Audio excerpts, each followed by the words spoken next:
దేవుని నిజ ప్రేమ పరిశుద్ధ గ్రంథమందున్నది. దేవుని నిజ ప్రేమ పరిశుద్ధ గ్రంథమందున్నది.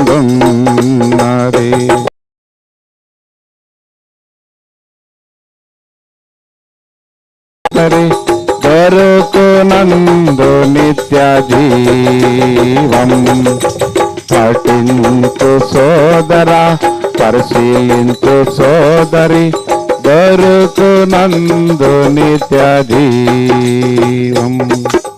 శాంతి ఆనందము పరిశుద్ధ గ్రంథమందున్నది. శాంతి ఆనందము పరిశుద్ధ గ్రంథమందున్నది. పఠించు సోదరా, పరిశీలించు సోదరి, దొరుకునందు నిత్య జీవం. పఠించు సోదరా, పరిశీలించు సోదరి, దొరుకునందు నిత్య జీవం. దైవ సమాధానం పరిశుద్ధ గ్రంథమందున్నది. దైవ సమాధానం పరిశుద్ధ గ్రంథమందున్నది. పఠించు సోదరా, పరిశీలించు సోదరి, దొరుకునందు నిత్య జీవం. పఠించు సోదరా, పరిశీలించు సోదరి, దొరుకునందు నిత్య జీవం. సరే, దేవుని స్తోత్రం. సాయంకాల సమయంలో ఒక చిన్న భాగాన్ని మనం ధ్యానం చేస్తాం.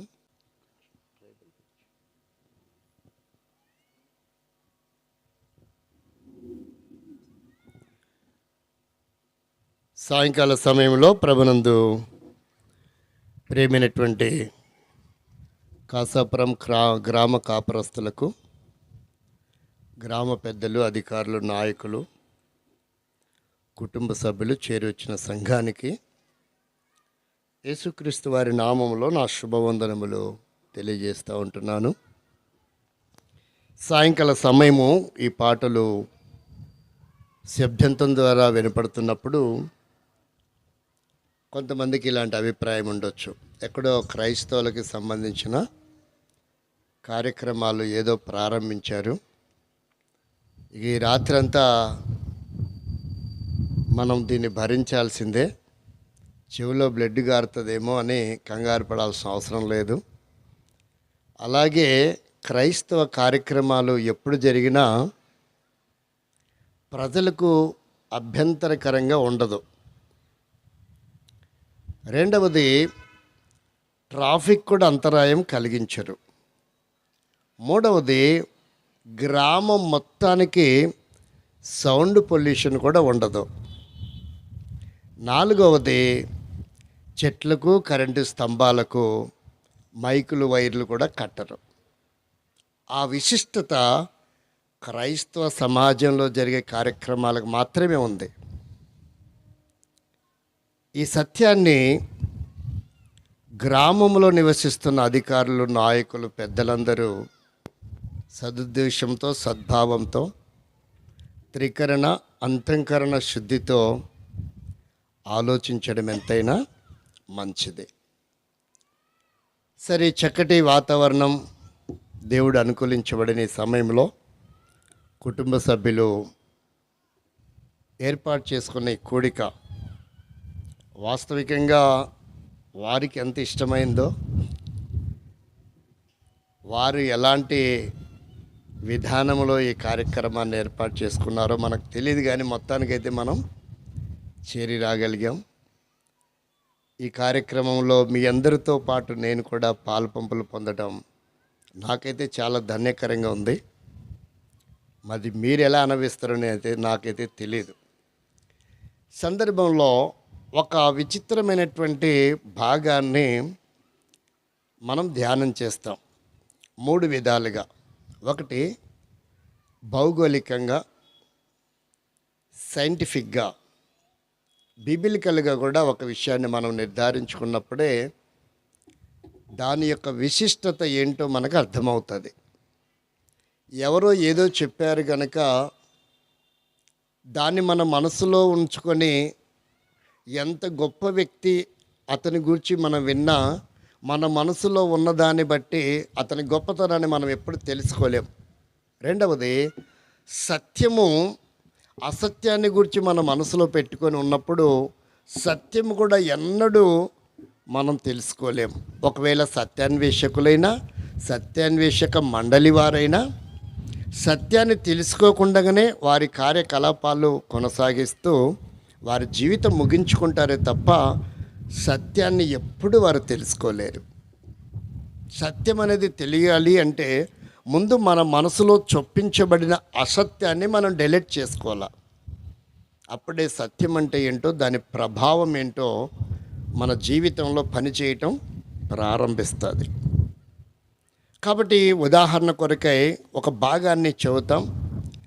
రెండు విధాల క్యారెక్టర్ మనం వీలైతే మన సమయం అనుకూలించబడితే పరిశీలన చేస్తాం. ఒకటి సిద్ధాంతపరమైనటువంటి క్యారెక్టర్ చూస్తాం, ఒక కుటుంబాన్ని. రెండవది, భారతదేశంలో అతి ఉన్నతమైన స్థితిలో కుటుంబంలో జన్మించి ఆమె జీవితంలో జరిగినటువంటి ఒక అద్భుతమైనటువంటి సన్నివేశాన్ని కూడా మనం ఈ సమయంలో ధ్యానం చేస్తాం. రండి, యోహాను సువార్త 1వ అధ్యాయము 1వ వచనం. యోహాను సువార్త 1వ అధ్యాయము 1వ వచనం. అతి ప్రాముఖ్యమైనటువంటి విషయం ఇది.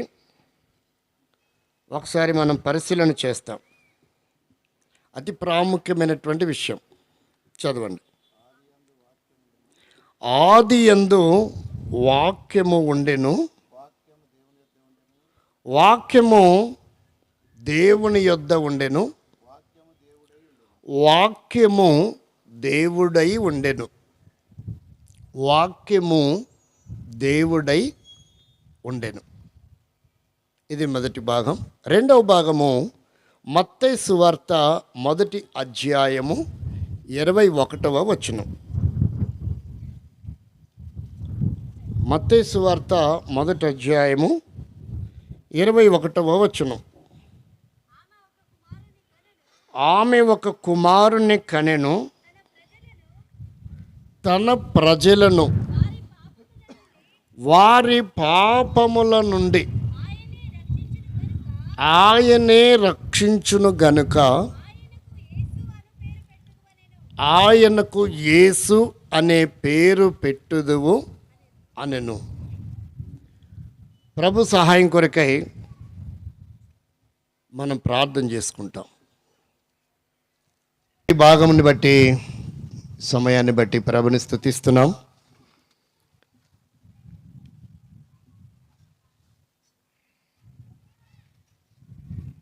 ఇక్కడ జరుగుతున్న ఈ కార్యక్రమం నాకు ఎలా అనిపిస్తుందంటే, ఒకరోజు మధ్యాకాశంలో మనకు ఏం చూడబోతున్నాం, దేంట్లో పాలు పంపులు పొందుతాం. భూమికి ఆకాశానికి మధ్యలో ఒక అద్భుతమైన విందు ఒకటి ఏర్పాటు జరగబోతుంది. ఆ విందులో ఎంతమంది మిస్ అవ్వాలనుకుంటున్నారు? ఉంటారు ఎవరైనా ఆ విందులో మిస్ అయిపోవాలని నేను అనేవాళ్ళు? దాదాపు నాకు తెలిసి అయితే ఎవరు అసలు ఇక్కడ మారు మనసు లేకపోయినా, రక్షణ లేకపోయినా, ఏ మందిరానికి వెళ్ళకపోయినా ఆ విందులో మాత్రం భూమి మీద ఉండే ఏ విందులో ఉన్నా లేకపోయినా పర్లేదు, కానీ ఆ విందులో ఉండాలని ప్రతి ఒక్కరికి ఉంటుందా ఉండదా? ఉంటుంది. అలా ఉంది ఈ సన్నివేశాలు, ఇక్కడి పరిస్థితులు. నాకు అలా అనిపిస్తున్నాయి. మరి మీకు ఎలా ఉందో తెలీదు. ఈ గోల్ ఏంట్రా బాబు, ఎక్కలేక చాలా యాతన పడి ఎక్కిచ్చారు, తప్పదు అని అనుకుంటారు. పెద్ద ఆయన్ని చూసారు, నేను షాక్ అయిపోయినా. ఏం చేశారు మరి, ఎలా ఎక్కించారు నాకు అర్థం అవ్వట్లేదు. ఆయనకి ఇటువంటి ఎక్కలేనైనంత ఎత్తైన కొండ నన్ను ఎక్కించు ప్రభు అన్నట్టుగా ఉందేమో. మరి మొత్తానికి దావీదు గారు అయితే ఎక్కాడు. ఈ భాగం చాలా అద్భుతమైనటువంటి సన్నివేశం. అసలు వాక్యం అంటే ఏంటి, దేవుడు అంటే ఏంటి, వాక్యానికి దేవునికి ఉన్న ఆ రిలేషన్, ఆ సంబంధం అసలు ఏంటి అనేది ఇప్పటికీ ఎంతోమంది సైంటిస్టులు జుట్టు పీక్కుంటున్నటువంటి పరిస్థితి. మేధావులు, వారెవరు, ప్రపంచ మేధావులలో కూడా కొంతమంది ఉన్నారు. అసలు ఈ విశ్వము ఎలా ఆవిర్భింపబడుతూ వచ్చింది, ఈ విశ్వమునకు కర్త ఎవరు, ఈ విశ్వమునకు దేవుడు ఎవరు? ఈరోజు చాలామంది విశ్వవిద్యాలయాల్లో అనేక విజ్ఞానాన్ని తెలుసుకొని పిహెచ్డీలు చేసినటువంటి మేధావులు దేవుడు లేడు విశ్వంలో అనేవారు కూడా లేకపోలేదు. మొదటిది, వారి చదువు అటువైపు ఉన్న వాళ్ళు ఏమైనా కొంచెం ఇటు రాగలరా? ప్రయత్నం చేయండి. మీకు ఏమి ఇబ్బంది లేదు, నాకు కొంచెం ఇబ్బంది, కొంతమంది మేధావులు కనపడతలేరని. ప్రయత్నం చేయండి. ఇక్కడ మనం గమనిస్తే రెండవది, అసలు ఈ విశ్వానికి దేవుడికి సంబంధం ఏంటి? మేమేదో కష్టపడుతున్నాం, మేమేదో పని చేసుకుంటున్నాం, మేమేదో సంపాదించుకుంటున్నాం, మేమేదో జీవిస్తున్నాం, మేమేం అన్యాయం చేయట్లేదు, ఏమంటారు, ఎవడిది మేమేమి ఆశించట్లేదు. ఇక్కడ ఏమంటారో తెలీదు, ఆంధ్రలో అయితే ఎవడి రూపాయి మేము ఆశించట్లేదు అనే పదాన్ని వాడతారు. కాబట్టి ఇలాగున కొంతమంది అభిప్రాయాలు కూడా కలిగి ఉన్నారు. గుంటూరులో ఆర్టీసీ బస్టాండ్లో జాబ్ చేస్తాడు ఆయన, బాబురావు ఆయన పేరు. అతనికి నేను కొన్ని మాటలు చెప్తూ ఉంటే ఆయన నాతో మాట్లాడిన విధానం నాకు ఆశ్చర్యం వేసింది. అసలు దేవుణ్ణి పూజించాలంటే పాపం చేయాలి కదండి, పాపం చేయనప్పుడు దేవునితో పని ఏంటి? ఆయన ఏమంటాడు, పాపం చేయనప్పుడు దేవునితో పనేంటి? ఆ కొటేషను వర్ణనాతీతం, చాలా అద్భుతంగానే ఉంది. ఒకవేళ తన శరీరం లేకుంటే ఆ మాట అంటే బాగుండేది. ఏం లేనప్పుడు అనాలి? శరీరము కలిగినటువంటి ఏ వ్యక్తి కూడా ఆ పదం వాడటానికి అర్హుడు కాడు. ఏంటి ఆ పదము? మన సహోదరులు ఉన్నారు, వారిని మనం ఏమని పిలవాలా? సహోదరులని పిలవాలా. ఎందుకంటే మనందరం ఎవరం? భారతీయులం. మనందరం ఎవరం? ప్రతిజ్ఞ ఎవరు చేయలేదేంది? వారందరూ మనకేమై ఉన్నారు? వారు మనల్ని సహోదరులుగా భావించకపోయినా నో ప్రాబ్లం.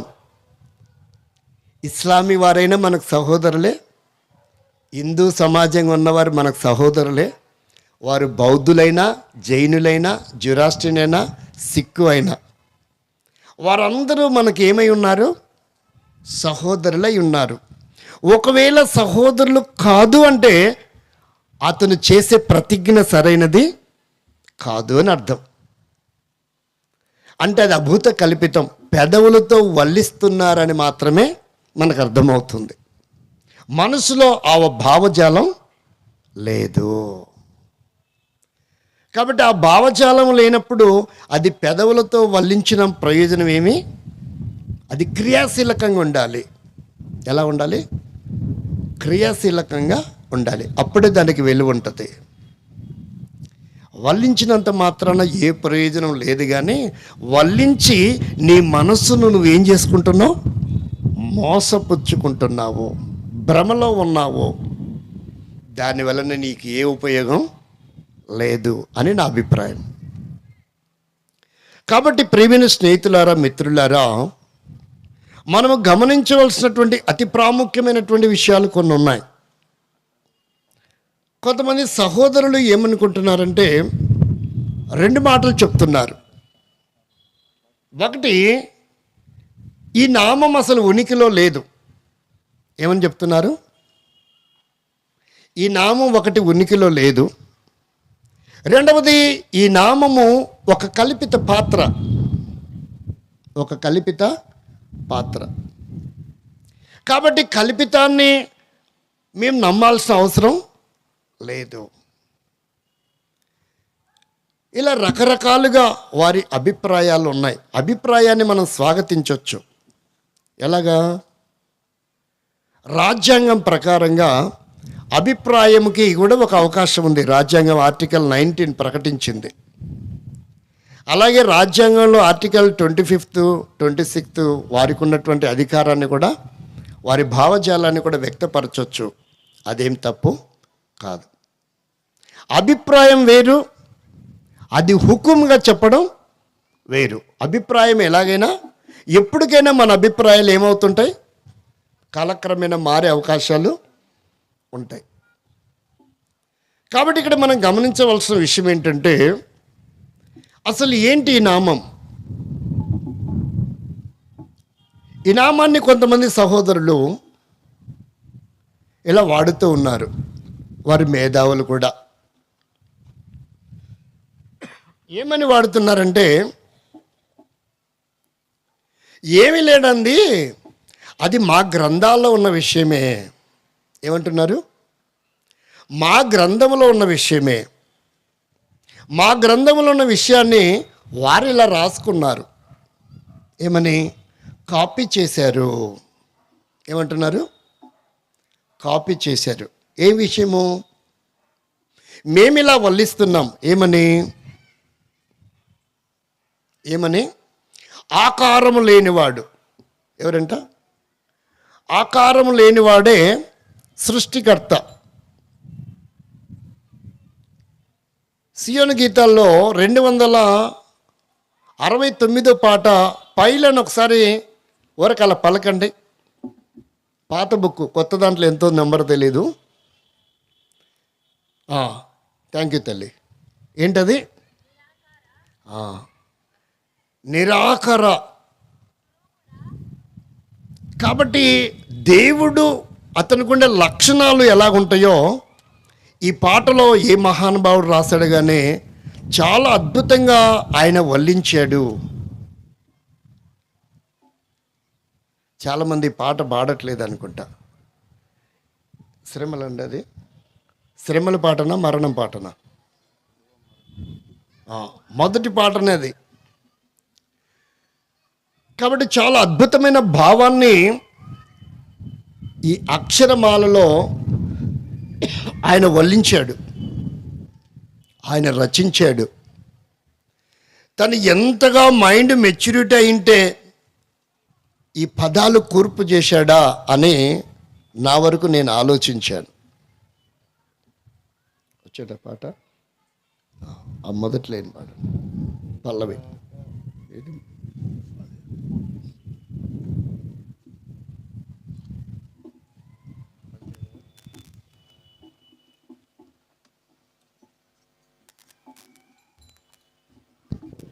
నిరాకార స్వరూపుడా మనోహర అరిగితివా నాకై వ్రేలాడుచు, కరిగితివా నాకై వ్రేలాడుచు, సిలువలో నిరాకార.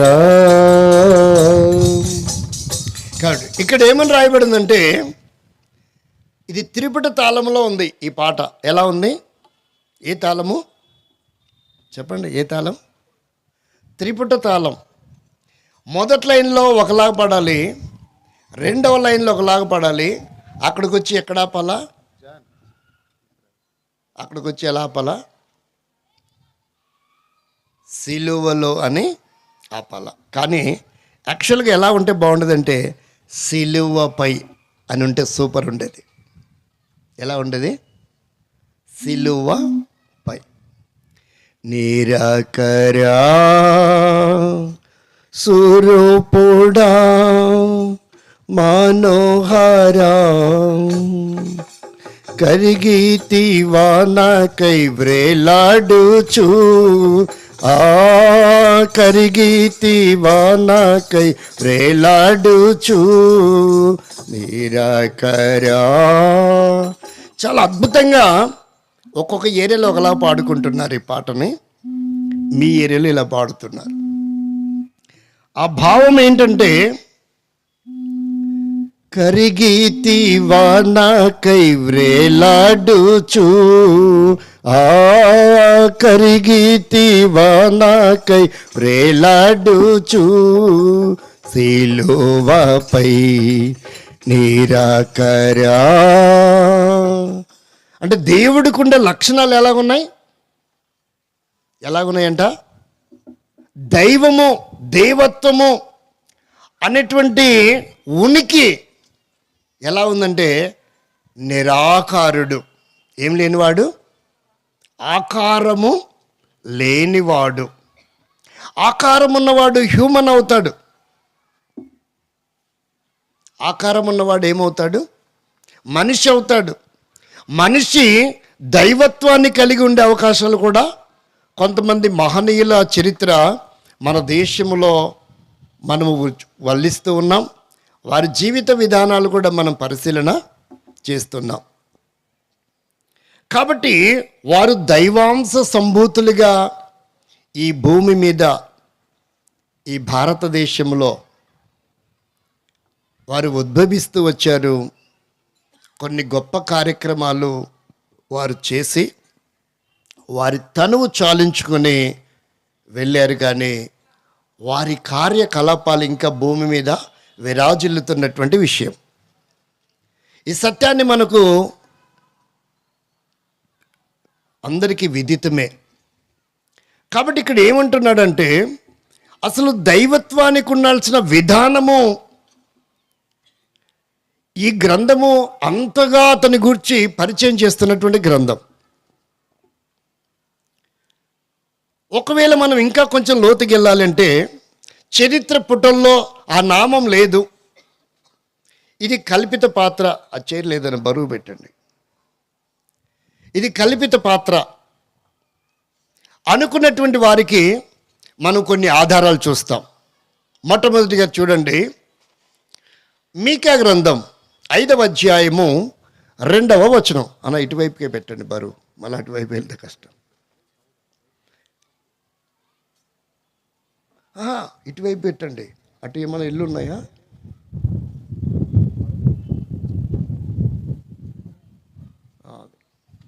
అంటే అది అటు బెండ్ అయింది కదా, దాన్ని ఇటు బెండ్ చేయండి.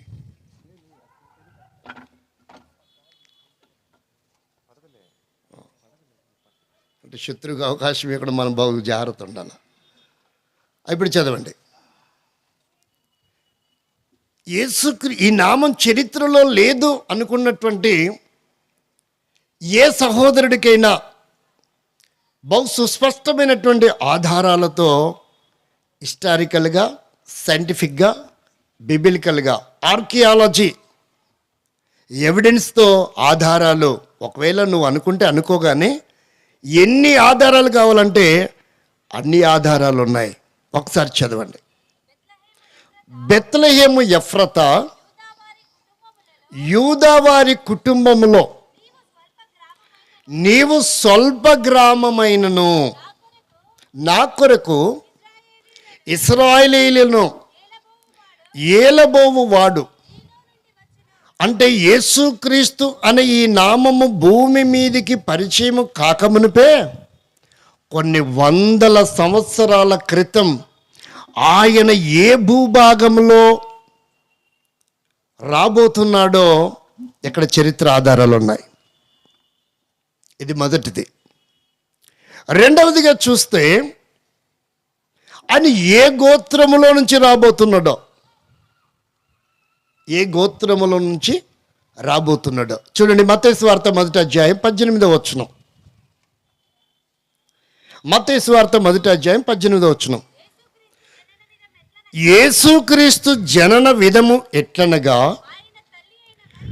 ఆయన తల్లి అయిన మరియా యోసేపునకు ప్రదానము చేయబడిన తర్వాత వారు ఏకము కాకమునుపు పరిశుద్ధాత్మ వలన గర్భవతిగా ఉండెను. ఆల్రెడీ ఆమె కన్సీవ్ అయి ఉంది అని ఆధారాలు ఉన్నాయి. ఇక్కడ సైంటిఫిక్ ఆధారాలు కనుక మనం పరిశీలన చేస్తే ఒక స్త్రీ కన్సీవ్ అవ్వాలన్నా గర్భవతి అవ్వాలి అన్నా ఇక్కడ మనకు లెక్కల ప్రకారంగా చూస్తే సైంటిఫిక్గా స్త్రీలో ఉన్నటువంటి 23 క్రోమోజోములు మరియు ఆమెకు సంబంధించిన పురుషుడు ఎవరైతే ఉన్నారో ఆ భర్త అతనికి సంబంధించిన 23 క్రోమోజోములు ఉంటేనే ఒక శిశువు జన్మిస్తాడు. అంటే మొత్తం ఎన్ని ఉండాలి? 46 క్రోమోజోములు ఉండాలి. నువ్వు ఏ శిశువునైనా తీసుకొని పరిశీలించండి సైంటిఫిక్గా. కానీ యేసుక్రీస్తు జనన విధానంలో చూస్తే ఆ డిఎన్ఏలో యేసుక్రీస్తుకి ఆ మరియ నుండి వచ్చినటువంటి 23 క్రోమోజోములు ఉన్నాయి. కానీ ఆ పురుషుడు ఎవరో తెలీదు అనుకుంటున్నారు. ఒక క్రోమోజోము అంటే పురుష కణము ఒకటి ఏకీభవించుట వలన ఏ శరీరానైనా మీరు పరిశీలించండి, యేసు మరియకి పరిశుద్ధాత్మ వలన వచ్చాడనడానికి ఆధారాలు ఇవి. మరి ఆ స్త్రీకి 23 క్రోమోజోములే కనుక యేసు దేహంలో ఉంటే అది సైంటిఫిక్గా కరెక్టు కాదు. ఇస్లామీలో ఏమని రాసుకున్నారు సహోదరులు అంటే, మరియా ఏ స్త్రీ అయితే ఉందో ఆ స్త్రీకి ఆ ద్వారంలో శ్వాస ఊదుట వలన ఆమె తల్లి అయింది అని రాయబడింది. ఇంకా అటువైపు నేను లోతుగా వెళ్ళడం ప్రస్తుతం నా సమయం సరిపోదు కనుక సహోదరులు ఎవరైనా పరిశీలించుకోవచ్చు. కాబట్టి యూదా గోత్రములో స్థలము చెప్పబడింది ప్రవచనంలో. రెండవది ఏంటి? ఆయన ఏ గోత్రములో నుంచి రావాలో చెప్పబడింది. మూడవదిగా చూడండి, ఆయనకు ఏ వాహనము కూడా చెప్పబడింది. ప్రవచనం ఇది. ఆయన పుట్టక మునిపే కొన్ని వందల సంవత్సరాల క్రితం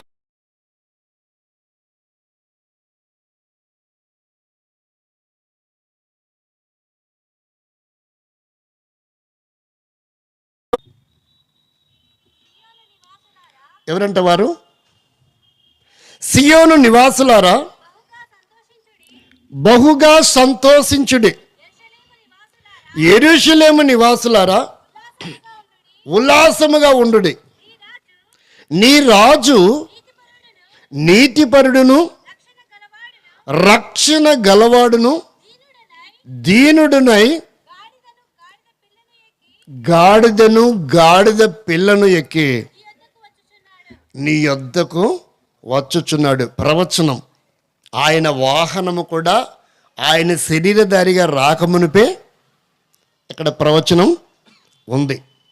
ఇప్పుడు ఈ విశ్వములో ఈ నిష్ఠాగరిష్టలు కలిగినటువంటి ఈ భారతదేశంలో భారతీయులుగా నువ్వు నిజంగా ఉన్నట్లయితే, నువ్వు నిజంగా భారతీయుడివైతే నువ్వు ఎవరినైనా సేవించు పక్కన పెట్టి, కానీ ఆ నామమునకు ఇన్ని ఆధారాలు ఉన్నాయా? ఎక్కడ జన్మిస్తాడో జన్మించక పూర్వమే ఉండాలి. తను ఎప్పుడు జన్మిస్తాడో, ఏ గోత్రంలో జన్మిస్తాడో, ఏ ప్రాంతంలో జన్మిస్తాడో, తన వాహనం ఏంటో, తన క్రియ, తన కర్తవ్యం ఏం చేయడానికి వచ్చాడో, ఏంటది, ఏమి చేయటానికి వచ్చాడో, ఆయన పని, ఏ పని నిమిత్తమై వచ్చాడో పని నిమిత్తం కూడా రాయబడింది. ఏంటది? పుట్టక మునిపే. మత్తయి సువార్త 1:21 పని ఏంటంట? కుమారుని కనును తన ప్రజలను వారి దోషములు, వారి అవలక్షణాలు, దుష్ట లక్షణాలు ఇలా మనం వాడచ్చు. పదంలో వేరే అక్షరాలు ఉన్నాయి, కానీ భావం ఏంటో చూడాలి.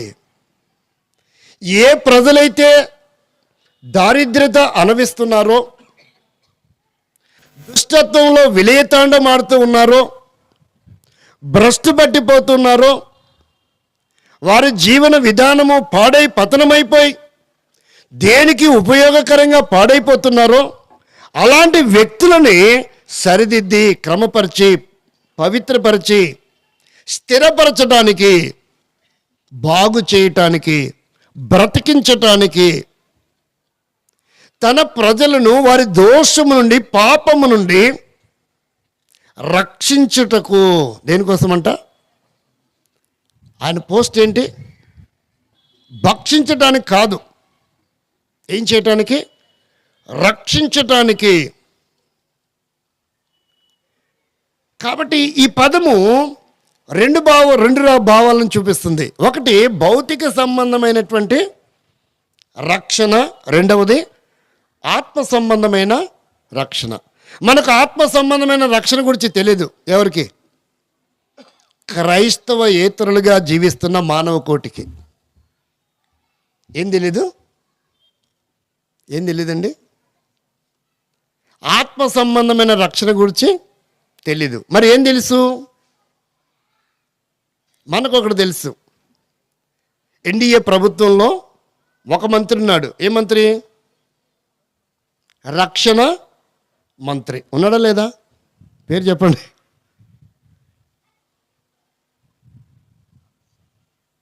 దేనికోసం ఆయన ఉండేది? తర్వాత ఇంకో మంత్రి ఉంటాడు. ఆయన ఏమని పిలుస్తారంటే కేంద్ర హోంమంత్రి. ఆయన పేరేంటి? కేంద్ర హోంమంత్రి. మనం ఈ పదం వాడొచ్చో వాడకూడదో తెలియదు, కానీ భారతదేశానికి స్వాతంత్రం వచ్చిన తర్వాత మొట్టమొదటి కేంద్ర హోంమంత్రి సర్దార్ వల్లభాయ్ పటేల్ గారు. అంటే మన దేశంలో బీసీలకు రిజర్వేషన్ ఇస్తాను అంటున్నారు. అసలు మొట్టమొదటి కాలంలోనే బీసీలను మన దేశంలో నాయకులు ఏం చేశారు? త్రొక్కేశారు. అసలు ఒరిజినల్ ప్రధానమంత్రి అతను. మహాత్మా గాంధీ పుణ్యం అంటూ అది ఎవరికి వెళ్ళాల్సి వచ్చింది? ఆయన ఆపర్చునిటీ వదులుకుంటం వలన సీట్లు రాకపోయినా నెహ్రూ గారిని ప్రధానమంత్రిగా ప్రకటించాల్సిన పరిస్థితి ఏర్పడింది. పాపం ఈనాడు బీసీలుగా ఉన్నటువంటి సహోదరులకి చరిత్ర తెలీదు. వారక మేం బీసీలం తిక్కలతనంగా, పిచ్చితనంగా వారి భావజాలాన్ని సమాజంలో వ్యక్తపరుస్తున్నారు తప్ప అసలు భారతదేశంలో బీసీలని త్రొక్కి పాడేయడం ప్రారంభం నుంచే ప్రారంభమైందని చాలామందికి తెలీదు. ఈనాడు హైదరాబాదు ఉంది అంటే భారతదేశంలో దానికి మూల పురుషుడు ఎవరు? సర్దార్ వల్లభాయ్ పటేల్ గారే. స్వాతంత్రం వచ్చిన తర్వాత ఆయన వ్యూహాన్ని పన్ని 7వ నిజాము సైన్యాన్ని నిర్వీర్యం చేస్తే అప్పుడు భయపడి భారతదేశంలో ఆ రాష్ట్రాన్ని ఏం చేశాడు? విలీనము చేశాడు. ఒకసారి ఆలోచించండి. కాబట్టి ప్రియమైన స్నేహితులారా, మిత్రులారా, ఈ మాటల గురించి, చరిత్ర గురించి పుస్తకాలకు చదువుకోవటానికి, సర్టిఫికెట్లు సాధించటానికే తెలుస్తుంది, కానీ ఎంత డబ్బైనా ఖర్చు పెడుతున్నారు. దేనికి? భౌతిక సంబంధమైన విజ్ఞానం తెలుసుకొని సర్టిఫికెట్ సంపాదించి ఉద్యోగం చేసి ఆస్తులు కూడబెట్టుకొని వాహనాలు కొని స్థలాలు పొలాలు వివాహం చేసుకొని పిల్లలు కానీ ముగించుకోవటానికి మాత్రమే జీవితం, తను చాలించటానికి. కానీ దేనిని గ్రహించలేకపోతున్నారు, పరిశీలించలేకపోతున్నారంటే ఆత్మ సంబంధమైన జీవితం అంటే ఏంటో దాని గురించిన అవగాహనలో సమాజము వెనుకబడిపోతూ ఉంది. ఒకవేళ నువ్వే లిస్టులో ఉన్నావో. కాబట్టి ఇక్కడ మనం ఆలోచించుకోవాల్సిన విషయం ఏంటంటే ఆ నామం యొక్క గొప్పతనం. ఎందుకు అది అంతగా ఎక్కడో ఉన్నటువంటిది ప్రపంచమంతటికి ఎందుకు తెలియాల్సిన అవసరం ఏర్పడింది? ఫర్ ఎగ్జాంపుల్గా మనం ఆలోచిద్దాం. మన దేశానికి లేక మన రాష్ట్రానికి నీళ్లు రావాలంటే భారతదేశంలో నుండే మనందరం భారతదేశంలో ఉన్నాం. భారతదేశంలో ఉన్న నీరే మన రాష్ట్రానికి రావాలంటే అది ఎక్కడి నుంచి రావాలి? కృష్ణా నది అయితే కర్ణాటక ఆల్మట్టి ఏ డ్యాంలో నుంచి రావాలి? వాళ్ళు నిల్వ చేశారనుకో, అక్కడి నుంచి ఎక్కడికి వస్తాయి చెప్పండి? తెలీదా? ఓస్పేట్ అంటే ఏ నది? ఓస్పేట్ డ్యామ్ అంటే మీకు బాగా దగ్గరలో ఉన్నట్టుంది. తుంగభద్ర నది. సో సుంకేసుల్లో దానికి మరలా ఒక డ్యామ్ కూడా ఏర్పాటు చేశారు. అంటే ఎటకేలకు కర్నూలు జిల్లాలోకి వాటర్ రావాలంటే అది ఎక్కడి నుంచి రావాలా? కర్ణాటక రాష్ట్రంలో నుంచి వాళ్ళు వదిలితే తప్ప, వారికి ఎక్కువైతే ఆ జలాలని క్రిందకు వదులుతారు. కాబట్టి ఆల్మట్టి వారికి ఎక్కువైతే తప్ప ఆ నీరు ఆంధ్ర రాష్ట్రానికి రావు. ఒకవేళ వారు కంట్రోల్లో పెట్టేశారనుకో, అప్పటికి ఆల్మట్టిని ఇంకేం చేశారు? 2009 అనుకుంటా కృష్ణా పుష్కరాలు వస్తే, అప్పుడు వైఎస్ఆర్ గారు ముఖ్యమంత్రిగా ఉన్నట్టున్నారు, నీళ్ళు లేవు. ఆల్మట్టికి వాళ్ళ కొరకై అర్జిస్తే ఇవ్వలేదు. అవసరమైతే ఇంకా డ్యామ్ కొంచెం హైట్ పెంచుకునే ప్రయత్నాలు కూడా చేశారు. కృత్రిమ వర్షాలు కురిపించాలని చాలా డబ్బు అయితే ఖర్చు పెట్టారు, కానీ ప్రయోజనం లేదు. అద్భుతంగా విపరీతమైన వర్షాలు కురవటం వలన ఆల్మట్టి పగిలిపోతుందేమని రూపాయితో పని లేకుండా, డబ్బులతో పని లేకుండా ఏం చేయాల్సి వచ్చింది? వారు గేట్లు ఎత్తేసారు. లాస్ట్ కర్నూలు ఏమైపోయింది? మునిగిపోయింది. అంటే ఎట్లా చేసేది, ఎట్లా అయిపోయింది? నీళ్ళే లేవనుకుంటే ఏమైపోయింది? పరిస్థితి వచ్చింది, మునిగిపోయే పరిస్థితి ఏర్పడుతూ వచ్చింది. కాబట్టి ఇక్కడ మనం ఆలోచించవలసిన విషయం ఏంటంటే, కొన్ని సత్యాలను తెలుసుకోవడం చాలా ఆవశ్యకత ఉంది మానవ కోటిగా. నాకు సంబంధం లేదులే అనుకోకూడదు. నాకు చదువు రాదులే, నాకెందుకులే అనుకుంటున్నావా? ఎంతెంత డబ్బు ఖర్చు పెట్టి చదివించుకుంటున్నారు? ఎందుకు ఆ చరిత్ర అంతా తెలుసుకోవాల్సి వస్తుంది? అలాగే ఆత్మ సంబంధమైనది కూడా కొంత తెలుసుకోవడం ఎంతైనా ఆవశ్యకత, మనందరి బాధ్యత. ఇక్కడ మనం పరిశీలన చేస్తుంటే ఏంటి ఆ నామం యొక్క గొప్పతనం? కాబట్టి ప్రపంచ దేశాల్లో ఎక్కువ దేశాలు ఏ సమాజం ఉంది? ఏ సమాజం విరాజిల్లుతుంది? క్రైస్తవ సమాజం. ఇకపోతే రెండో స్థానంలో ఎవరున్నారు? ఇస్లామీ సమాజం ఉంది.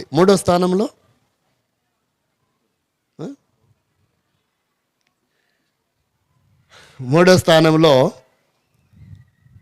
ఏముందంటే చెప్పండి?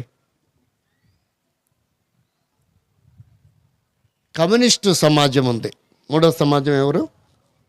కమ్యూనిస్టు దేశాలు ఉన్నాయా లేదా? కమ్యూనిస్ట్ దేశాలు 1-2 చెప్పండి. మన దేశంలో కూడా ఒక రాష్ట్రానికి ఎక్కువ విలువిస్తారు, కేరళకి. క్రైస్తవ రాష్ట్రం కాదు అది, యాక్చువల్గా కమ్యూనిస్టు రాష్ట్రం. క్రైస్తవ రాష్ట్రం ఎక్కువ అంటే భారతదేశంలో అది నాగాల్యాండ్. ఏ రాష్ట్రం? నాగాల్యాండ్. ఇవన్నీ మనం పరిశీలించుకోవటం చాలా అవసరం. ప్రియమైన స్నేహితులారు, ఇక్కడ మనం గమనిస్తే ఇకపోతే లాస్ట్లో మొట్టమొదట లీస్ట్లో ఉండే ప్రపంచము లెక్కల్లో, ఏ లెక్కల్లో? ఆంధ్ర రాష్ట్రము భారతదేశం లెక్క కాదు, ప్రపంచ లెక్కలలో మన ప్రియతమ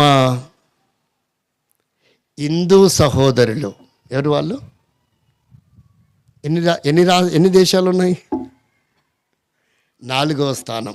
మనం ఎక్కడున్నాం? హిందూ సహోదరులుగా పిలువబడుతున్న వారు 4వ స్థానం. పక్కన పెట్టండి, ఇవన్నీ ప్రాముఖ్యమైన విషయాలు కాదు, కాస్త మీరు ఆలోచించటానికి మాత్రమే ఈ విషయాలను ప్రస్తావన చేస్తున్న విషయం. కాబట్టి ప్రియమైనటువంటి స్నేహితులారా, మిత్రులారా, ఈ సత్యం అనేది అంత త్వరగా తెలియదు. సత్యం ఎలాగుంటుందంట? బహు దూరముగాను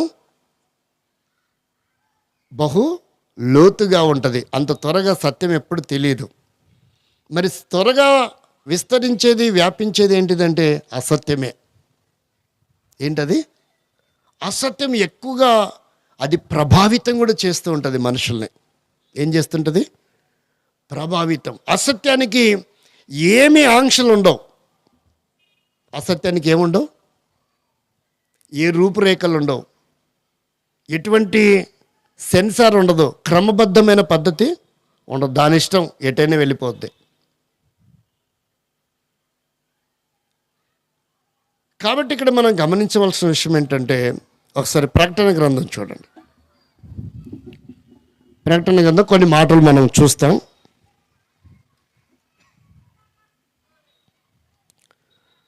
19వ అధ్యాయం 13వ వచనం.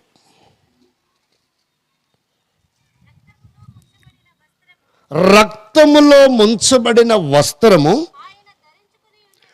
ఆయన ధరించుకొని ఉండెను, మరియు దేవుని వాక్యము అనే నామము. రక్తములో ముంచబడిన వస్త్రం అంటే బైబిల్లో రాయబడింది, నా వస్త్రమంతా డాగులతో ఏమైందంట? నింపబడి ఉంది. ఎవరి డాగులు ఇవి? ఎవరి దోషముల వలన ఆయన వస్త్రము అలా మార్పు చెందింది? ఏంటి ఆ నామము?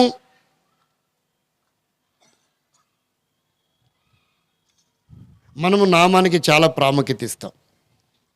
ఏం చేస్తాం? కొన్ని చోట్ల దివారాత్రములు ఏం చేయబడుతుంటుంది? చెప్పండి. నామము ఉచ్చరించబడుతుంటుంది. నామము జపాన్ని కూడా చేస్తూ ఉంటారు కొంతమంది. ఏదో ఒక నామం, అది ఏ నామం అన్నా మీరు అనుకోండి. నీవు అనుకునే నామమే అనుకో కాసేపు. కానీ ఆ నామం యొక్క విశిష్టత తెలుసుకోకుండానే ఉచ్చరించడం వలన ఏ ప్రయోజనం లేదంట. ఒక ఉదాహరణ చూస్తారా? సంఖ్యాకాండం 6వ అధ్యాయం 26వ వచనం. చివర్లో చదవండి. 6వ అధ్యాయం 26వ వచనం. అట్లు వారు ఇశ్రాయేలీయుల మీద నా నామమును ఉచ్చరించుట వలన. ఆ నామం ఏం చేసేదిగా ఉందంట? ఆశీర్వదించేదిగా ఉంది. ఆ నామం ఏం చేస్తుంది? ఆశీర్వదిస్తుంది. చాలా వేదనకరమైనటువంటి పరిస్థితి. భారతదేశంలో అతి ఉన్నతమైనటువంటి స్థానము మాది అని చెప్పుకుంటున్న స్థలంలో, ఆ కుటుంబంలో 1858లో ఒక వ్యక్తి జన్మించింది. ఎవరు జన్మించారు? 1858వ సంవత్సరం. అతి ప్రాముఖ్యమైనటువంటి స్థానములో మా కుటుంబము అని చెప్పుకునే చోట జన్మించింది ఆమె. 6 సంవత్సరాల వయసులో తన కుటుంబంలో 5గురిని కోల్పోయి ఎంతో వేదనకరమైన స్థితి.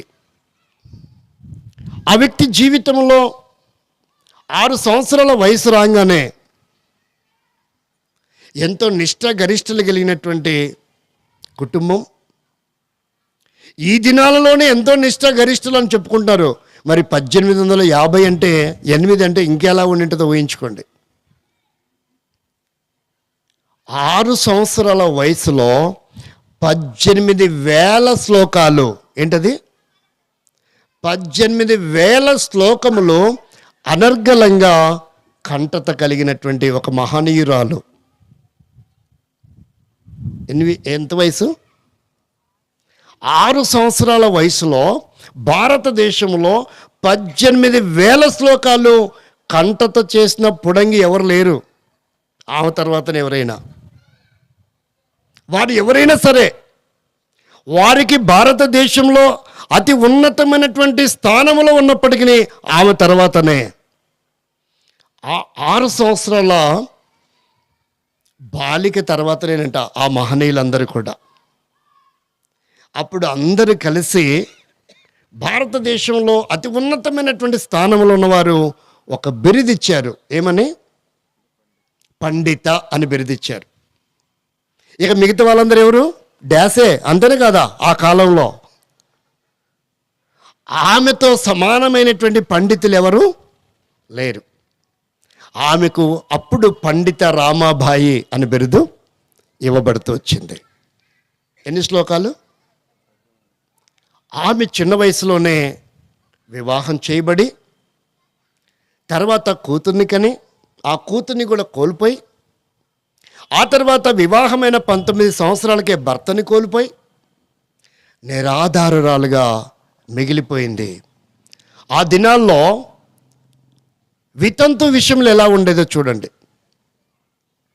ఆ దినాల్లో భర్తను కోల్పోయిన స్త్రీ ఎలాంటి బ్రతుకు బ్రతికేదో అంతటి భయంకరమైనటువంటి వివక్ష భారతదేశంలో అనుభవించినటువంటి దినాలు మహిళలు. ఎవరు? ఒక ఉన్నతమైనటువంటి స్థానంలో పండితులందరికంటే చక్రవర్తిగా ఉన్నటువంటి స్థానం ఆమెది. కానీ భర్త కోల్పోగానే ఆమె బ్రతుకు ఎంతో దౌర్భాగ్యకరమైనటువంటి స్థితికి, అంతటి పండితురాలైనప్పటికీ వివక్ష చూపుతూ వచ్చారు. నెమ్మది లేదు, సంతోషం లేదు, ఆనందం లేదు, అసలు జీవితం మీద విరక్తి కలిగింది. ఆమె పాండిత్యం ఏమైపోయింది? ఆమె నేర్చుకున్నటువంటి శ్లోకాలు ఏమైపోయినాయి? వాటి ద్వారా ఆమె జీవితంలో అసలు ఆమెకు రక్షణ కల్పించే అవకాశమే లేదు. శ్లోకాలు ఏవి కూడా ఆమెను సంరక్షించలేదు. ఆమె కొరకై ఈ దేశంలో ఒక ఉన్నతమైన వ్యక్తిగా నిలబెట్టలేకపోతూ వచ్చాయి. అప్పుడు ఆమె ఆలోచించింది, ఇంత ఉన్నతమైన స్థితిలో ఉండి ఇంత బిరుదు పొందిన నా బ్రతికి ఇలా అయిందంటే భారతదేశంలో మగ్గిపోతున్నటువంటి మహిళల కొరకు నేను ఏదైనా ఒకటి సాధించాలన్న మనస్సు ఆమెలో ప్రారంభమవుతూ వచ్చింది. అమెరికా దేశానికి వెళ్ళి అక్కడికి వచ్చినటువంటి ఇంగ్లాండ్ మహిళల ద్వారా కొన్ని విషయాలు సువార్త విని ఆ శ్లోకాలలో ఉన్న భావాలు ఏవైతే ఉన్నాయో అవి ఏవి కూడా ఆమెను రక్షించి కాపాడలేని స్థితిలో ఉన్నప్పుడు, ఆమెకు నెమ్మది కలిగించలేని స్థితిలో ఉన్నప్పుడు, దేశంలో పండితురాలుగా ఆమెకు ఎటువంటి అవకాశము నిలబడేదానికి కూడా నీడలేని స్థితిలో ఉన్నప్పుడు, అవి ఏమి కూడా ఆమెకు ఎలాంటి ఆదరణ కలిగించలేకపోతూ వస్తాయి. ఆ బిరుదు కూడా తనను ఏం చేయలేకపోయింది, జీవనం చేయడానికి అవకాశం కూడా, మనశ్శాంతి కూడా లేకుండా పోయింది. ప్రియమైన స్నేహితులారా, మిత్రులు ఆలోచించండి. ఏదో మిటిమిటి జ్ఞానంతో ఒకడు తెలిసి తెలియనోడు కూడా ఈ నామాన్ని ఏం చేయాల్సి వస్తుంది చెప్పండి? పనికి మాలిన జీవితం జీవించేవాడు కూడా యేసునామం అంటే ఎలా కనపడుతుంది చెప్పరేంటండి? అంటే భారతదేశంలో పండిత రామాబాయి కంటే గొప్పవాడు ఆ దినాల్లో లేడు. ఈ దినాల్లో ఉన్నాడా? ఎన్ని శ్లోకాలు ఒకసారి ఆలోచించండి. అంటే ఆమె పిచ్చి బట్టి యేసునామాన్ని అంగీకరించిందంటారా? అంత మాత్రమే కాదండి, భారతదేశంలో అణిగారిపోతున్నటువంటి స్త్రీల అభ్యుదయ కొరకు ఆమె పాటుపడడానికి ఉన్నతమైన విద్యను అభ్యసించింది. ఈ దేశంలో స్త్రీకి విద్య లేదు, శూద్రులకు విద్య లేదు. అలాంటి దుర్భరకరమైనటువంటి జీవితం భారతదేశంలో విలాజిల్లుతూ వచ్చింది. ప్రియమైన స్నేహితులారా, ఆలోచించండి. భారతదేశము మహిళల క్షేమం కొరకై ఆ మహనీయురాలు ఒంటరిగా ఉండి, విధవరాలుగా ఉండి, తనకంటూ ఎవరు లేని స్థితిలో ఉండి, నీవు నేనైతే ఈ ఎందుకు బ్రతకాలని ఆత్మహత్య చేసుకుంటారు. ఎవడి కోసం బ్రతకాలనుకుంటారు? ఎందుకు బ్రతకాలనుకుంటారు? ఆమె అలా అనుకోలేదండి. నేనేదైనా భారతదేశంలో మహిళల కొరకై ఏదైనా సాధించాలని అలాంటి చిన్న వయసులో, బహుశా ఆమెకు టీనేజే, ఏ వయసు ఉండి ఉంటుంది? బాల్య వివాహాలు జరిగిన దినాలు కదా అవి. డాక్టర్ బిఆర్ అంబేద్కర్కి ఆంటీకి కూడా చాలా ఒక దాదాపు 25-30 ఏళ్ళు ఆమె ముందు పుట్టింది. ఆయనకే 13వ ఏట వివాహం అయింది. ఆలోచించుకోండి. అంటే ఈ మహిళకి ఎప్పుడు వివాహం ఏంటిది? యంగ్స్టార్గా ఉన్నప్పుడే అన్నీ కోల్పోయింది ఆమె. భారతదేశం యొక్క ప్రత్యక్షత ఆమె జీవించడానికి కూడా అవకాశం లేనివి విధానంలో ఉండిపోయింది. బయటికి రావడానికి వీల్లేదు, గుండు చేయించుకోవాలా, ఒక వస్త్రం ధరించాలా, రహస్యంగా ఉండిపోవాలా. అలాంటి వ్యక్తుల్లో మరొక వ్యక్తి ఉంది భారతదేశంలో. అంటే క్రీస్తుని అంగీకరించిందో లేదో తెలియదు, కానీ చిన్న వయసులోనే 30 సంవత్సరమే భారతదేశ స్వతంత్రం కొరకై పాటుపడిన మహనీయురాలు ఝాన్సీ లక్ష్మి బాయ్. ఎప్పుడంట 30 సంవత్సరంలోనే అతి చిన్న వయసులో దేశం కొరకై తన ప్రాణాలను అర్పించింది. పొడంగులని చెప్పుకున్న వాళ్ళు ఎవరైనా దేశ సంరక్షణ కొరకు ప్రాణం పెట్టారో ఒకసారి ఊహించుకోండి. భారతదేశంలో నీ అమ్మమ్మ ఉంది, నీ నాయనమ్మ బ్రతికింది, నీ కూతురు కుమారుడు లేక నీ మనవరాలు, నీ కోడలు ఈరోజు చదువుకుంటుంది, ఉద్యోగం చేస్తుంది, యథేచ్ఛగా తిరుగుతుందంటే భారత సంస్కృతి కల్పించలేదండి అలాంటి స్వేచ్ఛ. పండిత రామాబాయికే కల్పించలేదు. ఒకసారి ఊహించుకోండి. భారతదేశంలో మహిళగా ఉండే మొట్టమొదట ప్రధానమంత్రికి అవకాశం లేదు. ఒడిస్సాలో ఆ దేవాలయంలోకి వెళ్ళింది. చరిత్ర చూడండి మీరు. చరిత్ర చూడకుండా పిచ్చి పిచ్చి ఆలోచనలు చేసి ఎవడో ఏదో చెప్పింది విని మాట్లాడబోకండి. ప్రేమిన వార్లారా, అప్పుడు ఆ మంది డాక్టర్ బిఆర్ అంబేద్కర్ రచించిన రాజ్యాంగమే ఈరోజు నన్ను ఏం చేసింది? ప్రధానమంత్రి చేసింది. కనీసం ఆలయంలోనికి నాకేమి ఇవ్వలేదు, ప్రవేశం ఇవ్వలేదు. ప్రధానమంత్రి అయిందని ఓ ఆర్భాటాలు అట్టహాసాల మీద ఆమెను దేవాలయంలోకి తీసుకెళ్లారంట. ఎక్కడికి? ఒడిస్సాలో ఏ దేవాలయం?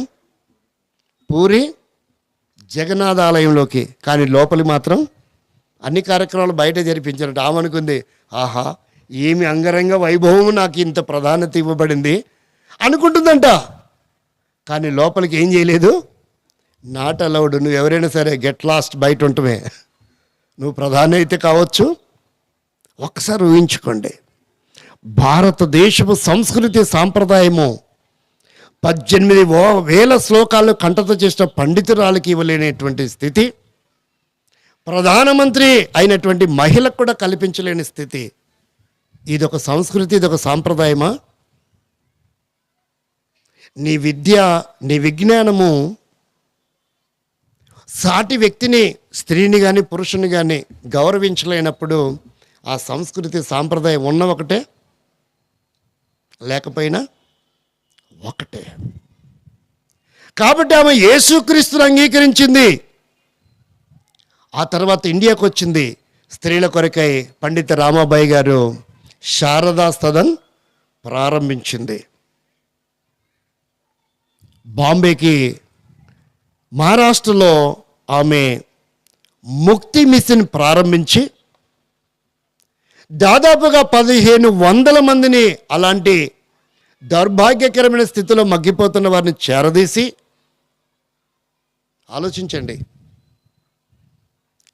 అత్యాచారం చేయబడి గర్భిణీ స్త్రీగా ఉండి డెలివరీ అయ్యి ఏం చేయాలనో అర్థం కాని స్థితిలో ఉన్న అభాగ్యులను చేరదీసి వారిని పోషించి, ఆమె బ్రతకడమే కష్టం, వారిని చేరదీసి పోషించి వారికి కొన్ని జీవనోపాధి కల్పించి ధైర్యపరిచి సమాజంలో నిలబడడానికి ఆమె సరైనటువంటి బాటలు, పునాదులు వారికి వేసి చివరికి 1922 సంవత్సరంలో ఆమె ఏప్రిల్లో తన తనువును చాలించింది. కానీ ఈనాటికి శారదా సదన్ ఏమవుతుంది? కొనసాగుతూనే ఉంది. ముక్తి మిషన్ కూడా కొనసాగుతూనే ఉన్నాయి.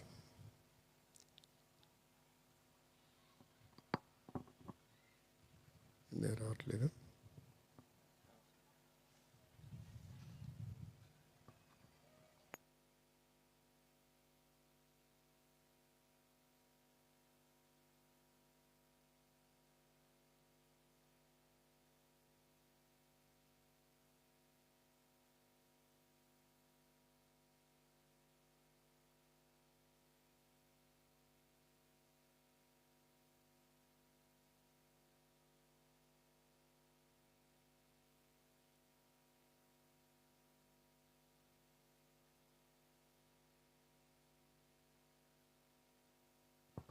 తను ప్రారంభించాడు.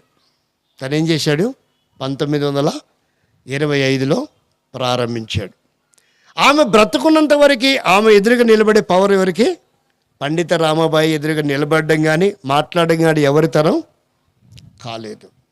ప్రియమైన స్నేహితులారా, మిత్రులారా, మనం ఆలోచిస్తే ఆమె యేసుక్రీస్తు యొక్క జననం, యేసుక్రీస్తు ఈ లోకానికి ఎందుకు వచ్చాడో, ఏం పని చేయడానికి వచ్చాడో, ఎవరి కోసం వచ్చాడో, ఏం సాధించాడో ఎవరు కూడా, అంటే ఆమెకి దగ్గరున్న శ్లోకాల్లో ఉన్న భావము ఏ నామంలో కనపడలేదు.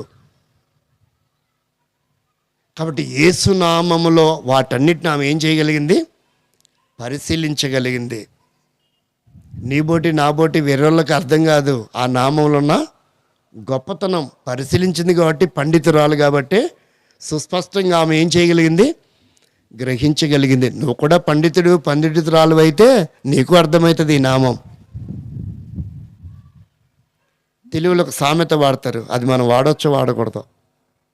ఏమయ్యా, వాడొచ్చా? గాడిదలకి ఏం తెలుసు? గంధపు చెక్కల వాసన. ఏంటంటే అది గాడిదకు, గార్ధాబమునకు దాని వాసన తెలుస్తుందా? కాబట్టి ఇంకొక పాట కూడా ఉంటుంది, అది తెలంగాణ పాట, ఫోక్ సాంగ్. ఇలా కంపలెంట తిరిగే కాకికి ఏమి తెలుసు? కంపలెంట తిరిగే కాకులకి ఏం తెలుస్తుంది?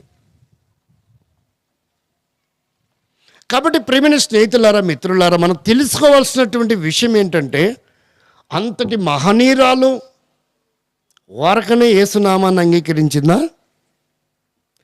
ఏమీ పరిశీలించకుండా అంగీకరిస్తుందా? అంత పాండిత్యము కలిగినటువంటి వ్యక్తి. ప్రియమైన స్నేహితులారా, సత్యం అనేది నీ మనసులో ఉన్నటువంటి దానిని బట్టి నువ్వు తెలుసుకోలేవు. ఆ నామం యొక్క గొప్పతనం ఏమని చెప్పబడింది? ప్రకటన గ్రంథం 19:13 మరలా చదవండి, నేను ముగిస్తాను. కొన్ని మాట చెప్పి అయిపోయింది సమయం. రక్తములో ముంచబడిన వస్త్రము ఆయన ధరించుకొని ఉండెను, మరియు దేవుని వాక్యమనే నామం ఆయనకు పెట్టబడి ఉన్నది. పరిశుద్ధ గ్రంథాన్ని పరిశీలించినప్పుడు ప్రపంచంలో మొట్టమొదటి భాష హీబ్రూ భాష. ప్రపంచంలో మొట్టమొదటి భాష ఏమిటి? దైవము మనిషితో మాట్లాడడానికి ఎంచుకున్న భాష హీబ్రూ భాష. దాని తర్వాతనే భాషలు వచ్చాయి. ఇప్పటికీ 6,000 పైచిలుకు భాషలు ప్రపంచంలో విరాజులతో ఉన్నాయి. వీటికి కొన్నిటికి లిపి లేదు. ఎన్నో భాషలకు ఏం లేదు? లిపి లేదు, అక్షరమాల లేదు. ఈ రోజుకి కొన్నిటికి అక్షరమాల లేదు. ఈనాడు మన సహోదరులు వాడుతున్నది ఏంటంటే బ్రాహ్మణ లిపి అని వాడుతున్నారు. అయ్యవార్లకు తెలుసు, పెద్ద చదువుకున్నారు. అసలు భాషకు లిపి ఎప్పుడు వచ్చింది, ఏ లిపి ఎలా మారుతూ వచ్చింది అనేది ఆ కోణంలో పిహెచ్డి చేయండి, అప్పుడు తెలుస్తుంది మీకు. ఈరోజు మనం చూస్తున్నటువంటి గ్రంథాలు దేవనాగరి లిపిలో రాయబడి ఉన్నాయి అంటున్నారు. ఏమంటున్నారు? ఏ నాగరి లిపి? దేవనాగరి లిపి కూడా సరైన ఆనవాళ్ళు లేవు. అసలు అది ఎలా వచ్చిందంటే దమ్మ లిపి నుండి వచ్చింది. అక్షరమాల దేని నుంచి వచ్చింది? దమ్మ లిపి నుండి. దానికి మూలాలు దీని మూలాలు అతి సమీపంగా ఉంటాయి. దమ్మ లిపిలో నుండి దేవనాగరి లిపి. దేవనాగరి లిపిలో మా గ్రంథాలు ఉన్నాయి అంటున్నారు. ఒకసారి ఆలోచించుకోండి. అసలు ఆ నామం నీకు ఎలా తెలిసింది? లిపే లేనప్పుడు ఇలా ఉంటుందని నీకు ఎలా తెలిసింది? అక్షరమాల ఇలా ఉంటుంది, ఈ అక్షరము ఆ అని ఎలా కనిపెట్టగలవు? ఎలా రాయబడిందో మీ విఘ్నతకే విడిచిపెడుతున్నాం. మీరు ఆలోచించి పరిశీలించండి. భారతదేశంలో మొట్టమొదటి లిపి ఏదైనా ఉందంటే అది తమిళ్. అదే లిపి తమిళ్ తర్వాతనే ఏదైనా. మొట్టమొదటి లిపి భారతదేశంలో ఉన్న లిపి తమిళ్. ఎన్ని అక్షరాలు ఉంటాయి? కేవలము దాదాపుగా నేను అనుకుంటున్నా 18 అక్షరాలు మాత్రమే. అందుకే దాన్ని ఏమని పిలుస్తారు? వాడు అరవన బాబు మనకు అర్థమై సావదంటారు. ఏమంటారు చెప్పండి? వారు ఏమంటారు? వాడి అరవం భాష మనకు అర్థమై సావదరా బాబు అంటారు. అర్థం కాకనే తమిళనాడులో నుంచి లేక మద్రాసు నుండి ఆంధ్ర ఏమైంది, తెలుగు మాట్లాడే వాళ్ళు విడిపోతూ వచ్చినారు. కాబట్టి మనం అన్ని పరిశీలించాలా. ఈ ఆకారం ఎలా వచ్చింది, ఈ అక్షరమాల ఎలా వచ్చింది, మరి భాషలు ఎక్కడి నుంచి వచ్చినాయి? ఒకసారి చదవండి. ఆదికాండం 10వ అధ్యాయము మన్నించండి 11వ అధ్యాయము 4వ వచనం 5వ వచనం. భాషలు ఎలా వచ్చినాయి? ప్రపంచంలో ఇన్ని భాషలు ఎక్కడి నుంచి వచ్చాయి? అసలు మొట్టమొదట ఉన్న హీబ్రూ భాష ఎలా రూపాంతరం చెందుతూ వచ్చింది? భాషల విషయంలో పిహెచ్డి చేయండి, అప్పుడు మీకు అర్థమవుతుంది. వారక మాట్లాడబాకండి పిచ్చి మాటలు, చదవండి. మరియు వారు మనము భూమి అంతంతటా చెదిరిపోకుండగా ఒక పట్టణమును ఆకాశముడి శిఖరము గల గోపురము కట్టుకొని పేరును సంపాదించుకుందాము రండని మాట్లాడుకొనగా, యెహోవా నరుల కుమారులు కట్టిన పట్టణమును గోపురమును చూడ దిగి వచ్చును. అప్పుడు యెహోవా, ఇదిగో జనము ఒక్కటే, వారందరికీ భాష ఒక్కటే, వారి పని ఆరంభించి ఉన్నారు. ఇక మీదట వారు చేయదలిసిన ఏ పనైనను చేయకుండగా ఏమీ ఉండదు. గనుక దిగిపోయి వారిలో ఒకరి మాట ఒకరికి తెలియకుండగా వారి భాషలను, భాషలంటే ఏంటిది? తెలుగులో భాషలంటే కన్ఫ్యూజ్ అవుతారు, కానీ లాంగ్వేజ్ అంటే మాత్రం బాగా ఈజీగా అర్థమవుతుంది. మహానుభావుడు వచ్చి ముఖ్యమంత్రి అయిన తర్వాత ఏం చెప్పాడు? దేశ భాషలందు ఏంటి, తెలుగు మీడియం చదవటానికి ఎవరు ఇష్టపట్ల, ఇది చెప్పరేంటండి? దేశ భాషలందు తెలుగు లెస్స. లెస్స కాదు, ఇప్పుడు పసలేదు భాషలు అనుకోవాల్సిన పరిస్థితులు ఏర్పడుతున్నాయి. పిల్లలు కూడా అమ్మ నాన్న అంట మానేశారు. ఏమంట మొదలుపెట్టారు? మమ్మీ డాడీ లేక. కనీసం వాడికి డాడీ అంటాడు రాకపోయినా జాడైనా అంటున్నాడు. వాడు ఏమంటున్నాడు? కొంతమంది మా డాయి అంటున్నారు. కాబట్టి ఇక్కడ మనం గమనించవలసిన విషయం ఏంటంటే, మొట్టమొదట భాషలు ఇక్కడ ఏమవుతూ వచ్చాయి? తారుమారు చేయబడుతూ వచ్చాయి. ఆ తర్వాత భాషలు అనేది ఒకరి భాష ఒకరికి అర్థం కాకుండా మార్పు చేయబడుతూ వచ్చింది. అలా ప్రపంచం అంతట్లో కలిసి 6,000కు పైచిలుకు భాషలు ఇప్పుడు మాట్లాడుతున్నారు. లిపి లేకపోయినా కొన్ని ఉన్నాయి, లిపి ఉన్నాయి కూడా ఉన్నాయి. మరి ప్రపంచం అంతా ఒక్కటిగా ఉన్నది, ఒక నామాన్ని సేవించేది, ఒక సృష్టికర్తకి సాగిలపడేది. ప్రపంచమంతా ఒకటిగా ఉండకుండా ఏం చేయబడుతూ వచ్చిందంటే ఖండాలుగా విభాగించబడింది. ఆ తర్వాత అది దేశాలుగా. చూడండి ఒకసారి చదివి ఆదికాండం 10వ అధ్యాయం 25వ వచనం. దేశాలుగా ఎప్పుడు రూపాంతరం చెందింది? అసలు దేశం అనేది ఎలా ఆవిర్భింపబడుతూ వచ్చింది? ఏ పేరుకి 2 కుమారులు పుట్టిరి, వానిలో ఒకని పేరు పెలేగు. ఏలయనగా అతని దినములలో భూమి ఒక్కటిగా ఉన్న ఈ భూభాగము, ప్రపంచమంతా ఒకే భూమిగా ఉండింది. ఏ మార్పు చెందిందంట? దేశములుగా విభాగించబడుతూ. ఇది అద్భుతమైన చరిత్ర. ఇది తెలియాలంటే ఒక్క సత్యవేద గ్రంథం బైబిల్ మాత్రమే చదవాలి. ఇవన్నీ ఏ గ్రంథంలో దొరకవు. చాలా విశిష్టమైన గ్రంథం అండి బైబిల్. ఇవన్నీ నువ్వు ఏ గ్రంథంలో ఎతికినా దొరకవు. ఇది ఇతిహాసం కాదు, ఇది మైథాలజీ కూడా కాదు. హిస్టారికల్, సైంటిఫిక్గా, బిబిలికల్గా. కాబట్టి ఇక్కడ మనం గమనించుకోవాల్సిన విషయాలు ఉన్నాయి. ఏ దేశంలో ఒక దేశాన్ని గురించి ఏ గ్రంథంలో ఇంత సుస్పష్టత ఉందో ఒకసారి నాకు కూడా చూపించండి, నేను కూడా తెలుసుకుంటా. ఒకవేళ నువ్వు ఏదైనా ఈ చరిత్ర మొత్తం దేశము ఇవన్నీ కూడా ఎలాగున్నాయో తెలుసుకోవాలంటే నువ్వు ఖచ్చితంగా బైబిల్ని చదవాల్సిందే. బైబిల్ చదవకుండా నువ్వు తెలుసుకోలేవు. ఎందుకంటే నీ విజ్ఞానం అంతా కూడా ఒక మనిషి యొక్క మనసులో నుంచి ఆలోచనలో పుట్టింది. రాయబడిన పుస్తకాలు చదివి నువ్వు విజ్ఞానవంతులు అయ్యావు, పిహెచ్డి చేశావు.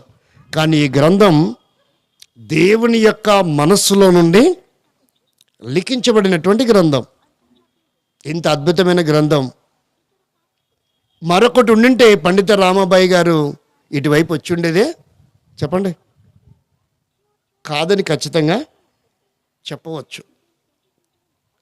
ప్రియమైన స్నేహితులారా, మిత్రులారా, ఒక్కసారి మీరు ఆలోచించి పరిశీలించండి. దేవుని వాక్యం చెప్తున్న మాట, ఆ నామము ఏంటంటే ఆ నామం తప్ప మరి ఏ నామం లేదు. మరి యెహోవా ఏంటి, యేసు ఏంటి? పిచ్చి పట్టింది జనాలకి. యెహోవా అనే నామము హీబ్రూ భాషలో ఉంది. ఏ భాషలో ఉంది? హీబ్రూ భాష. మరి కొత్త నిబంధన కాలము ఎప్పుడు రాయబడింది అంటే అది ఎప్పుడు వచ్చింది అని మనం ఆలోచిస్తే క్రీస్తు పూర్వము 220 ఆ కాలంలో ప్రపంచాన్ని పరిపాలించిన గ్రీకు వీరుడు ఉన్నాడు. ఆయన ద గ్రేట్ అలెగ్జాండర్. ఆయన ప్రపంచానికి గ్రీకు భాషను ఏం చేశాడు? పరిచయం చేశాడు. ఆయన తర్వాత వచ్చినటువంటి, ఎప్పుడైనా దేవుని చిత్తమైతే చెప్తాను, ఆయన తర్వాత వచ్చినటువంటి ఏం పేరు?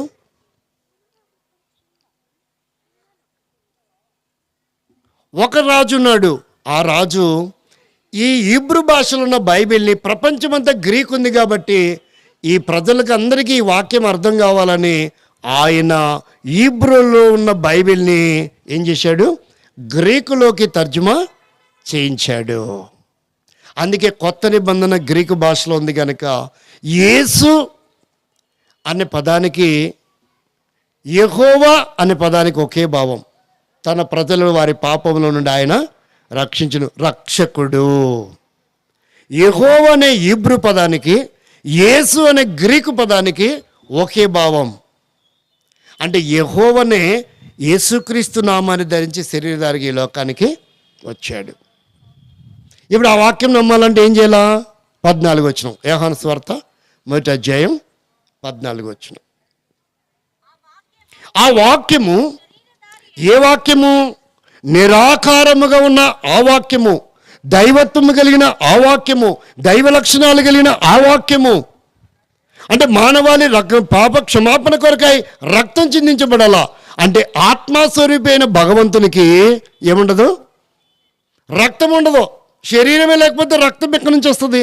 కాబట్టి ఆ వాక్యమైనటువంటి ఆ నామము, ఆ దేవుడు శరీరాన్ని ధరించాల్సిన అవసరం ఏర్పడింది. ఎందుకంటే మానవాళి శరీరంతో తప్పిదములు చేశారు కనుక వారు ఆ మోక్షానికి కోల్పోతూ వచ్చారు, లేక స్వర్గాన్ని, వైకుంఠాన్ని, జన్నత్తు, పరలోకము యొక్క అర్హతను కోల్పోయినారు. కనుకనే వారి అవలక్షణాల బట్టి ఆ హోదాని కోల్పోయిన కారణం చేత ఆయనే రక్తము చిందించడానికి శరీరధారుడికి లోకానికి వచ్చాడు. శరీరం లేకపోతే రక్తం లేదు. కాబట్టి శరీరంతో ఉన్న మానవ విముక్తిని చేయడానికి ఆయన యజ్ఞ పశువుగా బలిగా చేయబడ్డానికి శరీరాన్ని ధరించి ఈ లోకానికి వచ్చాడు. ఆ శరీరానికి పెట్టబడిన పేరేంటి? యేసు. అందుకని మత్తయి సువార్త 1:21లో ఆ కుమారుడు, ఏ కుమారుడు? పున్నామి నరకం నుంచి తప్పించే పుత్రుడు అనుకుంటున్నారే, ఆ కుమారుడు. ఏ కుమారుడు? ఆయన విశ్వమాల వారికి కుమారుడిగా ఈ లోకానికి వచ్చాడు. ఏదో ఒక ఇంటికి, ఒక కుటుంబానికి, ఒక ప్రాంతానికి కుమారుడు కాదు ఆయన. పున్నామి నరకం నుంచి తప్పించేవాడు ఎవరు? కుమారుడు. ఏ కుమారుడు? నీవనుకునే కుమారుడు కాదు, ఆ భావం వేరు. ఆయన ఈ లోకానికి శరీరం ధరించి కుమారుడిగా వచ్చాడు. యెషయా గ్రంథం 9:6 ఆ మొదటి లైన్ చదవండి. 55:5 ఒకరు చదవండి. 53:5 ఏలయనగా మనకు అంటే విశ్వమానవాళికి శిశువు పుట్టెను అని ఇక్కడ ప్రవచనంలో రాయబడింది. మనకు కుమారుడు, మనకంటే యావత్ మానవాళికి కుమారుడు అనుగ్రహించబడెను. ఆయన భుజం మీద రాజ్యభారం ఉండెను. ఆశ్చర్యకరుడు, ఆలోచనకర్త, ఏంటంట బలవంతుడైన దేవుడు. ఇవన్నీ ఆయన బిరుదులు, అంతేగాని ఆయన పేర్లు కాదు. ఆడో పేరుంది, ఈడో పేరుంది, ఏది కరెక్ట్ అండి అర్థం కాక కొంతమంది వ్యర్థంగా మాట్లాడేవారు ఉన్నారు. ఇవన్నీ ఆయనకి ఇవ్వబడిన బిరుదులు. ఇకపోతే యెషయా గ్రంథం 53:5 ఆయన ఎవరు, ఏమైపోయాడు? మన యావత్ మానవాళి అతిక్రమ క్రియలు, మనం ఏదైతే కర్మఫలం అనుకుంటున్నామో ఆ కర్మఫలం నుండి విముక్తి చేయగలిగిన నామమే యేసునామము. మన అతిక్రమ క్రియలను బట్టి అతడు గాయపరచబడెను. మన దోషములను బట్టి చాలామంది అనుకుంటారు 3 మేకులు పీక్కోలేకపోయాడు, 3 మేకులు పీక్కోలేకపోయాడని. ఇదండి భావం, నీకు తెలియక అలా వ్యర్థంగా మాట్లాడుతున్నావు.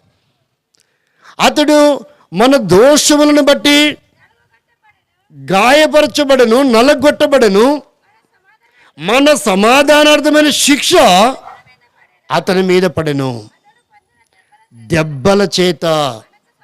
ఇది భౌతిక సంబంధమైన స్వస్థత కాదండి, ఇది ఆత్మ సంబంధమైన స్వస్థత అనగానే తెలుగులో వాడుకుంటున్నాం. ఇది మానవాళి విముక్తుల కొరకై, విమోచన కొరకై, క్రయము చెల్లించడానికి యజ్ఞ పశువుగా బలిగా చేయబడిన విధానం ఇక్కడ ప్రవచనాలలో కూడా ఉంది. ఆయన స్వరూపాన్ని సొగసును కోల్పాడు, వ్యసనక్రాంతుడయ్యాడు, వ్యాధిగ్రస్తుడు. ఆ కలువరి శిలువలో చేసిన బలియాగం అదే. కాబట్టి ఆ పండిత రామబాయి గారు ఈ అనుభవాలన్నీ ఆమె ఆత్మీయంగా గ్రహించింది. కాబట్టి ఆమె యేసునామమును స్వీకరించింది. ఆయన కుమార్తెగా మనశ్శాంతిని పొందింది. తన ప్రశ్నలన్నిటికీ ఆన్సరు ఈ నామములో ఆమె వెతుక్కోగలిగింది. కాబట్టి ఇక్కడ మనం గమనిస్తే దేవుని వాక్యాన్ని మనం ఇక్కడ పరిశీలన చేస్తే మరొక చిన్న వ్యక్తి అలా చదివి ముగించుకుందాం రండి. అపోస్తలుల కార్యం 16:30 ఇలా మనం అర్జించాలి. విశ్వమంతా ఎత్తుకుతూ ఉన్నాం, పరిశీలన చేస్తున్నాం, సత్యాన్వేషణగా మండలిగా జీవిస్తున్నాం, మంచిదే. అయితే సత్యాన్ని ఒక వ్యక్తి ఎలా అర్జించాడో తెలుసుకున్నాడో చూడండి. ఆ మాట చదివి మనం ప్రార్థన చేసుకుంటాం. వారిని వెలుపలికి తీసుకొని వచ్చి, అయ్యలారా రక్షణ పొందటానికి అడుగుతా ఉన్నాడు అని కూడా. తను కూడా సత్యాన్వేషకుడే, అతను కూడా నీలాగా సత్యాన్వేషక మండలిలో ఒకడే. ఒకవేళ నువ్వు ఎలా అధ్యక్షుడు, ఆయన కూడా అలా అధ్యక్షుడు అనుకుందాం కాసేపు. తను అడుగుతున్నాడు, అర్జిస్తూ ఉన్నాడు, వెతుకుతూ ఉన్నాడు. నేనేం చేయాలి, ఏ నామం దగ్గర నేను వెళ్ళాలి, ఏ నామం వలన నేను ఈ సత్యాన్వేషణ మండలిలో ఈ సత్యాన్వేషకునిగా నేను తెలుసుకోగలను, సత్యాన్ని ఎలా విముక్తి పొందగలను అడుగుతా ఉన్నాడు. అప్పుడు వాళ్ళు ఏం చెప్పారు? 31 అందుకు వారు ఎక్కడంటండి ఇది ప్రభువైన యేసునందు అది ఉంచితే చాలంట. ఆ నామములోనే ఉంది. విశ్వాసం ఉంచుము, అప్పుడు నీవేమవుతావు? నీవును నీ ఇంటివారు రక్షణ పొందాలా. అంటే సత్యాన్వేషకుడిగా నువ్వు తెలుసుకోవాలా, పరిశీలించాలంటే ఈ నామమని ఆయన పరిచయం చేస్తూ ఉన్నారు. ఆ తర్వాత ఏం జరిగిందో చూడండి. వారు వెలుపటి తీసుకొచ్చాడు. 31 వారు విన్నారంట. ఏం చేయబడ్డారు? 31 ఏం చేయబడ్డారు? 32 చదవండి. అతనికి ఇంటనున్న వారందరికీ ఏంటి బోధించారు? సోది కాదు, ఏదో కథలు కాదు, ఏవో సంగతులు కాదు, దేవుని వాక్యముని కూలంకుషంగా విపులంగా ఆ సత్యాన్వేషకునికి వారు పరిచయం చేశారు. మీలాగే ఒకరోజు వాళ్ళు కూడా విన్నారు. వినటం వలన ఏం కలిగిందంటే వారికి విశ్వాసం కలిగింది. తద్వారా ఏమయ్యారంట 33వ వచనంలో, రాత్రి ఆ గడియలోనే ఎన్ని సంవత్సరాలు పట్టిందండి? ఎన్ని ఏళ్ళ నుంచి నువ్వు మందిరానికి వస్తున్నావు? ఎన్ని వర్తమానాలు వింటున్నావు? ఎంతమందితో ప్రార్థన చేయించుకుంటున్నావు? ఎంత కాలం అవుతుంది నీ రక్షణ విషయంలో, నీ తీర్మాన విషయంలో, నీ బాప్తీసు విషయంలో ఇంకా సమయాన్ని పొడిగించుకుంటున్నావు? కొంతమంది తనువు చాలించిపోయేవారు కూడా ఉన్నారు. ఇంకా ఆలస్యం చేయడం అంత మంచిది. ఈ రాత్రి నువ్వు సిద్ధపడాలా. వారు ఆ రాత్రి ఏం చేశారంట? ఆ గడియలోనే వారిని తీసుకొని వచ్చి వారి గాయములు కడిగెను. వెంటనే అతడును ఇంటి వారందరూ కొందరా. ప్రేమిన స్నేహితులారా, మిత్రులారా, నీ ఇంటిని గురించి దేవుడు మాట్లాడుతున్నాడు. నువ్వు ఒక్కడు రక్షింపబడితే సరిపోదు, నీ భార్య రక్షింపబడితే సరిపోదు, నీ కుటుంబంలో ఉన్న సంతానం అంతా కూడా ఏమవ్వాలంట? ఆ నామం దగ్గరికి రావాలా, ఆ నామంని అంగీకరించాలా, ఆ నామాన్ని చేర్చుకోవాలా. అప్పుడే బ్రతుకులో ఎంతో ఆనందం. బాప్తీసం తీసుకున్న తర్వాత, బోధ విన్న తర్వాత ఏమైందంటే 34లో, మరియు వారిని ఇంటికి తోడుకొని వచ్చి పెట్టి దేవుని యందు విశ్వాసం ఉంచిన వాడై, కుటుంబం అంతా కూడా ఏమొచ్చింది కాబట్టి ఆమె పండిత రామాబాయి ఒక్కతే ఆనందించడం కాదు, అలాంటి అనగారిపోతున్నటువంటి అభాగ్యులను, జీవితమే లేదనుకున్న వారిని 1500 మందిని చేరదీసి ఉన్నతమైన స్థితిలో ఆమె ఏం చేయగలిగింది? ఆమె పొందిన ఆనందం అది ప్రజలకి పంచింది. ప్రేమిన వారలారా, ఈరోజు కులము మతం అనేది మనుషుల్ని చంపటానికి మాత్రమే.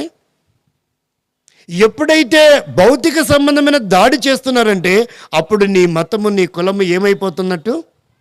బలహీనపరచబడుతుంది. కాబట్టి నువ్వు భౌతిక దాడి దిగజారిపోతున్నావు అని దాని భావం. నిజమైన ఆనందం, నిజమైనటువంటిది నీ డబ్బు, నీ ఆస్తి, నీ ఉద్యోగము, నీ పొలాలు, స్థలాలు ఏవి కూడా నీకు కలిగించలేవు. అది రక్షణ ఆనందము, సత్యాన్ని నువ్వు తెలుసుకున్నప్పుడు పొందిన ఆనందం. ఎడారిలో నీటి చుక్క లేక అలమటించే గొంతారుపై చనిపోతున్న ఆ క్షణంలో ఏ నీరు దొరికినా నువ్వేం చేస్తావు? దాహం తీరిందాక బ్రతకాల కాబట్టి తాగేస్తావు. అప్పుడు నీకెంత తృప్తి ఉంటుందో.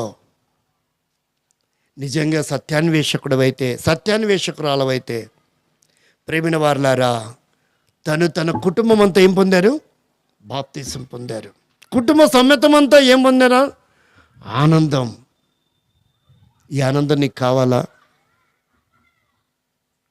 ఆనందము ప్రభు నా కొసగెను, నా జీవిత మే మారెను. ఆనందము ప్రభు నా కొసగెను, నా జీవితమే మారెను. నా యుల్లమందు యేసు వచ్చెను, నా జీవిత రాజాయను. నా యుల్లమందు యేసు వచ్చెను, నా జీవిత రాజాయను. చాలు. కాబట్టి నీ జీవితంలో, నీ కుటుంబంలోనికి ఎప్పుడైతే ఈ నామం చేర్చబడుతుందో అసలు నీ స్థితిగతులు, నీ ఆనందం, నీ సంతోషం, దూరం అయిపోయినటువంటి నీ హృదయంతరంగంలో ఉన్న ఈ సంతోషాన్ని ఎవరు దొంగిలించలేరు. నీ కుటుంబంలో ఉన్నతమైన స్థితిలో, ఉన్నతమైన శిఖరంలో ఉండబోతూ ఉంది. అనేకులకు నువ్వు చేయితిచ్చేవాడవుగా, చేయితిచ్చేదానవుగా, చేరదీసే వ్యక్తిగా, బలపరిచే వ్యక్తిగా, ధైర్యపరిచే వ్యక్తిగా నీవు, నీ కుటుంబం ఉండబోతుంది. కావాలా ఇలాంటి స్థానంలో? ఆనాడు పొందినటువంటి పండిత రామాబాయి పొందిన అనుభవం నీకు కూడా కావాలా? ఇదే అనుకూల సమయం, ఇదే రక్షణ దినం. ఇంకా ఆలస్యం చేయకండి, ఇంకా ఆలస్యం చేయకండి. అందుకే ఈ నామము నీ విమోచన కొరకై 2023 సంవత్సరాల క్రితం యేసుక్రీస్తు నామధారుడికి ఈ లోకానికి అవతరించి తన చివరి రక్తబొట్టు ఆ కల్వరి శిలువలో యజ్ఞపశుగా బలిగా చేయబడి నీ దోషములన్నిటినీ, నీ దౌర్భాగ్యకరమైన స్థితి నుంచి పక్షాలను కావించి నిన్ను నీతిమంతుడిగా నీతిమంతురాలిగా చేయడానికే, నిన్ను నీ కుటుంబాన్ని ఆశీర్వాదకరంగా ఉంచడానికే, ఉన్నతమైన శిఖరం మీద నీ కుటుంబాన్ని ఉంచాలన్నదే దేవుని యొక్క సంకల్పం. అది నీకు కావాలనుకుంటే ఈరోజు ఒక తీర్మానం చేసుకో. రేపేమవుతుందో తెలీదు, ఎప్పుడు ఏ క్షణం ఏమవుతుందో తెలీదు. కాబట్టి ప్రియమైన సోదరి సోదరుడా, ఈ గొప్ప ఆనందం నీకోసమే. ఆ నామములోనే గొప్ప విమోచన విడుదల ఉంది. అలా ఉన్నప్పుడు నీ కుటుంబం ఒక ఆశీర్వాదకరంగా ఉండబోతుంది తరతరాల కొరకై. చివరి వచ్చిన చదివి ప్రార్థన చేస్తాం. ద్వితీయోపదేశకాండం 5:29 5:29 వారికిని వారి సంతానమునకు, నీ ఒక్కడికి వరకే కాదు, నీ తర్వాత నీ తదనంతరం ఏమైపోతుంది నీ వంశం కాదండి, వారికి నీకును నీ సంతానమునకు నిత్యము క్షేమము కలుగడానికి అది రాత్రి దేవుడు యేసుక్రీస్తు నీకు జ్ఞాపకం చేస్తున్నాడు. కావాలనుకుంటున్నావా? నిత్యము నీ సంతానం క్షేమంగా ఉండాలనుకుంటున్నావా? ఈ రాత్రి నువ్వు ఆయన యందు విశ్వాసం ఉంచితే, ఆయన కుమారుడిగా దేవుడిగా నువ్వు అంగీకరిస్తే, నీ హృదయంలో చేర్చుకుంటా ఆ నామాన్ని, యేసు రక్తం ప్రతి పాప నుండి కడిగి పవిత్రపరిచి ఆయన కుమారుడిగా కుమార్తెగా స్వీకరించి ఈ లోకంలో నిజమైన ఆనందంతో నింపి నిన్ను నీ వంశాన్ని తరతరాలకు క్షేమం కలిగించాలని, ఆశీర్వాదకరంగా ఉంచాలని దేవుడు ఇష్టపడుతున్నాడు. అలాంటి అనుభవం దేవుడు మనందరికీ ప్రసాదించునుగాక. ఆమేన్. ప్రార్థన చేసుకుంటాం.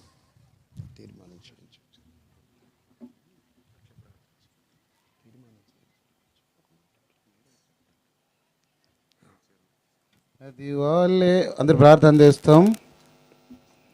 కళ్ళు మూసి తలలోంచండి, ఎందుకంటే మోకరించడానికి వీలు కాదు.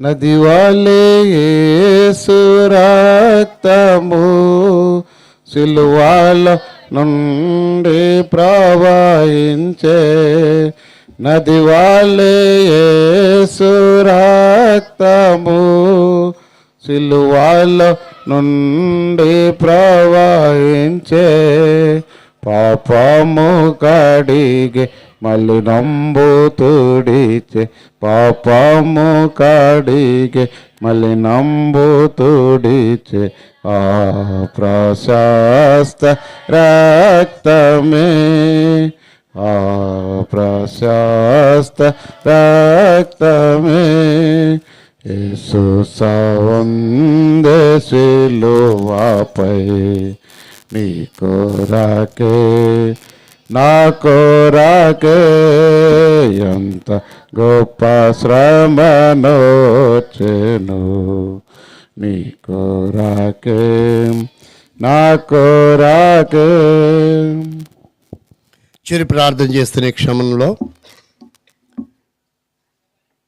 నిజంగా నువ్వు కూడా ఆ మహనీయురాలుగా యేసునామాన్ని అంగీకరించాలని, ఆ ఉన్నతమైన స్థితిలో నేను నా కుటుంబం ఉండాలని నువ్వు కోరినట్లయితే, ఎన్నో సంవత్సరాల నుంచి వింటున్నా, ఎప్పటి నుంచో వింటున్నా, ఈ నామానికి ఇంకా నేను దూరంగా ఉన్నా, నా దౌర్భాగ్యకరమైన స్థితిలో కలిసి రావడం లేదు, మేలు జరగడం లేదు, నా లైఫ్ సెటిల్ అవ్వడం లేదు, నేను కూడా బాగుపడాలి అని కోరిక నీకున్నట్లయితే, అలాంటి ప్రార్థన నువ్వు చేస్తున్నట్లయితే ఒక చిన్న తీర్మానం చేసుకుందాం.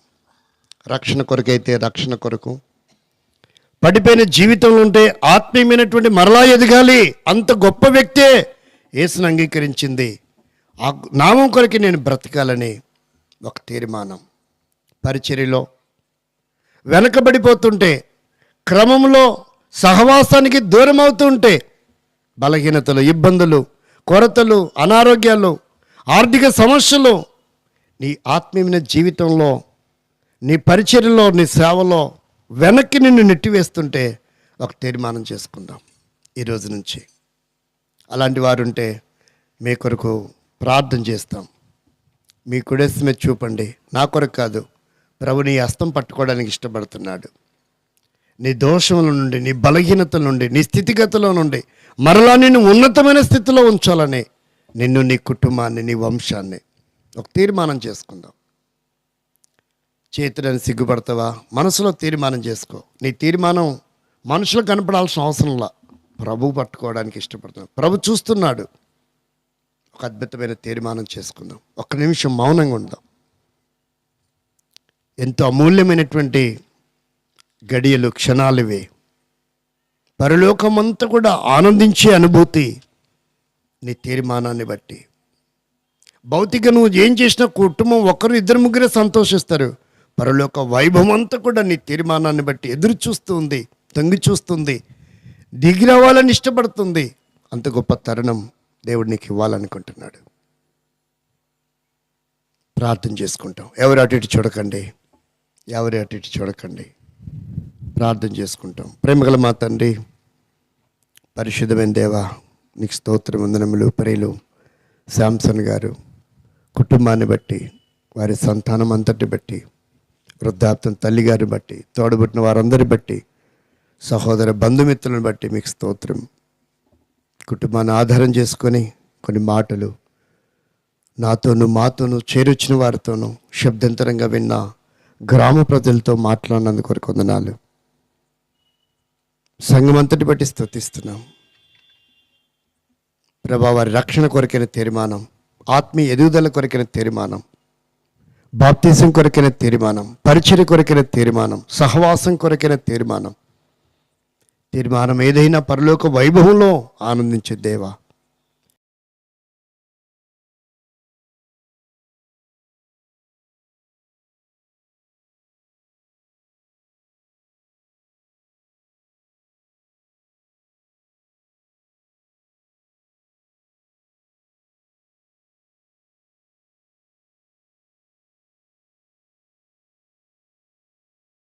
సంతానాన్ని కలిగించండి.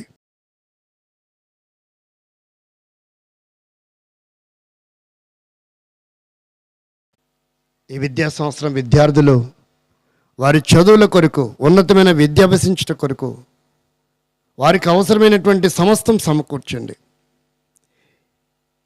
ఈ వ్యవసాయ సంవత్సరం తొలకర్లు ప్రారంభమై వ్యవసాయదారుని యొక్క ప్రతి అవసరత అక్కర తీర్చండి.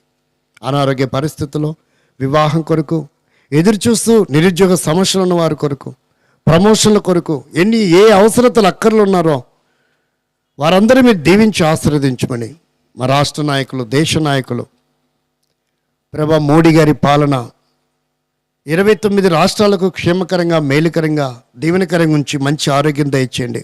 2024లో ఆయా స్థలాల్లో ఎలక్షన్ల కొరకు సిద్ధపడుతున్నారు. రాజకీయ నాయకులను ప్రజల లబ్ధి కొరకు, దేశ సమగ్రత కొరకు తీర్చిదిద్దమని ప్రార్థన చేస్తున్నాం. కృపగల హస్తానికి అప్పగిస్తున్నాం.